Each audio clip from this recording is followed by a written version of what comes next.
is the North End. This is the North End.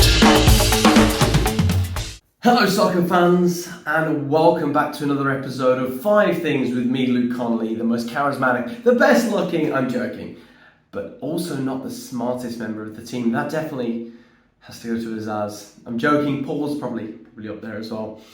We're really excited to have you back here at the North End podcast, and we do a lot. We make some great content. You know, Peter Crouch is funny, but he's also 6'6" and a bit weird, and you know, he's not the only person that knows football, so there we go. We're excited. We're actually enjoying the World Cup, and I know you are too. We don't like to admit it because it's a bit faux pas, but it is fun. And there have been some phenomenal games. Right now, Szczesny's just saved an incredible penalty to keep Argentina and Poland 0-0. So that's where I am right now. But I wanted to do this 5 things for England's triumphant victory against the Welsh yesterday. I think we can be safe and kind of confident in the fact that this wasn't a particularly great Welsh performance. Gareth Bale going off at halftime was always going to cause them problems. We're still not really sure. I haven't heard as to why that was. Could argue that it was just crap. And maybe he wasn't himself. He didn't look himself. But they can't keep relying on one man. But it doesn't matter. This isn't about Wales. This is about England proving themselves after a very, very terrible 0-0 performance. But let's just all take a minute to just really feel for that great footballing nation of Iran and just how close they were coming to getting rid of the US. Oh God, that would have been lovely. Bit of banter. It's all good fun. I have a feeling the US are going to beat the Netherlands. So we'll see if they can march on to the next round after that. Anyways, 5 things. Should probably get to it. Number 1, Marcus Rashford. We've got to talk about this young man. Incredible individual. If you were doubting him, you shouldn't have been. And you should be ashamed of yourself that you've done. Now, there's a lot of United fans that are to be blamed here. Yes, he lost a little bit of form. But in that United team, who hasn't? Bruno Fernandes is not the player he was 2 seasons ago. Ronaldo, need I say more? Harry Maguire. It's been a bit of a graveyard for many a great player right now. So realistically, I don't think you can be saying a whole lot against this man. He looked fantastic. 2 great goals.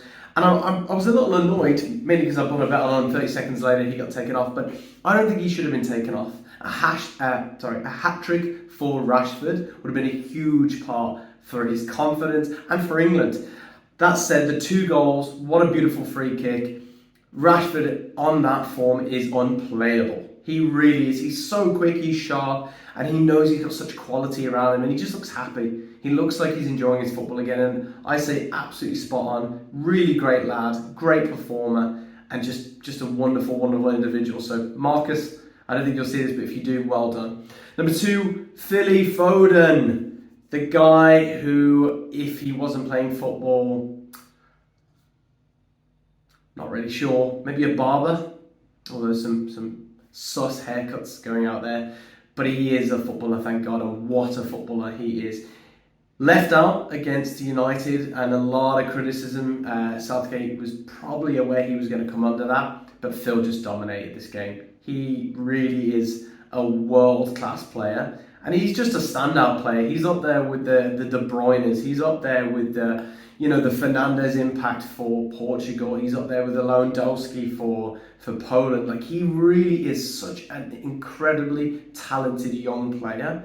And he's leaps and bounds. He's like a Musiala, but a little bit more developed. And Foden has to start for me. He's just incredible. And I just don't understand how he's not on that team sheet week in, week out. I know there's a lot of talent, and we need to talk about that, but I think he has to start.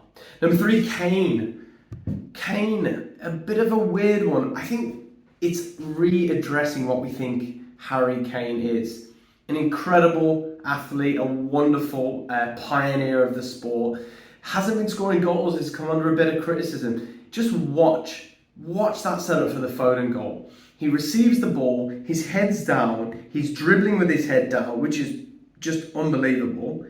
Doesn't even need to look up and plays this beautiful shaped ball past that defender to the back post for Foden running in. It was just sublime. And Harry, you really are a leap abound at everyone else. His ball into Rashford early, who could have had a hat-trick with that first opportunity he missed. Probably should have kind of lofted it a bit higher or just put his foot through it, I thought, but Kane offers so much more.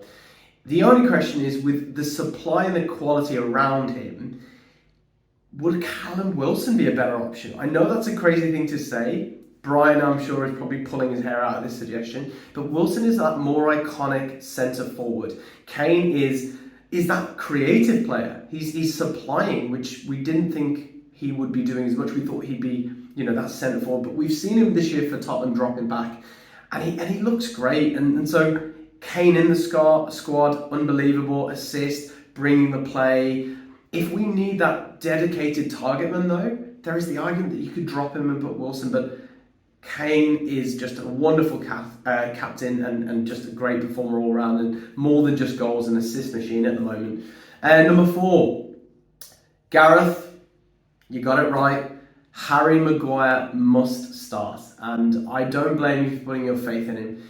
I don't think a player in this World Cup has won more aerial. Maybe Zimmerman, he seems to be winning an awful lot for USA, but Maguire is literally doing everything that he's meant to do. He's up at every ball in the box, he's dominating in the air, literally dominating, and then he's actually looking like the Harry Maguire that was at Leicester. He's moving forward with the ball, he's very confident, he's happy with how things are moving. He just seems really confident. He's joining in attacks, he's taking shots, like he's putting balls in. Like, this is a really rejuvenated Harry Maguire. Now, he's not without mistake. We saw 1 or 2 in the last couple of games, but they were very minor. And I think what he brings is a real solidification of that back. He's solid. I can't even get the word out. Solidifies. There we go. Solidifies the defensive unit of England. And I think more respect needs to be put on his name. Harry, great performance and just very dangerous. Into the box, attacking, out of the box, defending. He's always that one guy at the air, bar Ronaldo. Very few people are getting above Harry Maguire, so fair play to him. I think definitely great shout by Southgate, and happy to have him in. And number 5, all positives, but a little negative. The best performing midfielder in the Premier League in the run-up, let's say the last 6 to 8 weeks before the World Cup, was James Maddison. That's not just England performance, that is total, right? More assists, more goals, just really sharp. And at a Leicester team that had been struggling, he's been just a unit for them.